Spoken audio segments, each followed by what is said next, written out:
আসসালামু আলাইকুম। জুম্মা মোবারক। এই মেসেজটা আমার ছোট ভাই ব্রাদার এবং বন্ধু বান্ধবীদের জন্য। হ্যাঁ, তোদেরই বলছি যে প্রতি শুক্রবারে এক সময় সবাই নামাজ পড়তে যেত, বাট এখন মানে শুক্রবারের দিনে মসজিদে মানুষ হয় না। কেন হয় না? এখন আমাদের ব্যাচের কোনো পোলাপান মসজিদে নামাজ পড়তে যায় না। এইটা কিন্তু ঠিক না। সব দোকানপাটে বসে আড্ডা দেয়, দোকানপাটে বসে থাকে, গেম খেলে। ওই যে ওরা বসে আছে এইখানে নামাজে যাওয়া বাদ দেয়।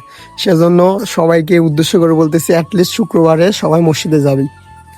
আর বন্ধু বান্ধবের উদ্দেশ্যে এইটাই বলবো যে হচ্ছে, একটা সময় যখন গ্রামে থাকতাম তখন সবাই একসাথে দলবদ্ধভাবে মসজিদে নামাজে যাইতাম, বাট এখন কাউকে খুঁজে পাওয়া যায় না।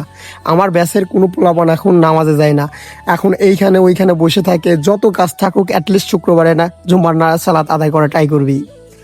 আর অনেকেই আছে যে দোকানপাটে দেখি বসে থাকে, নামাজ যায় না, কিন্তু এইটা ঠিক না। আমি লাস্টবার বলতেছি, বন্ধু বান্ধব তোদের রিকোয়েস্ট করে বলতে আছি, শুক্রবারে নামাজ পড়ার ট্রাই করবি।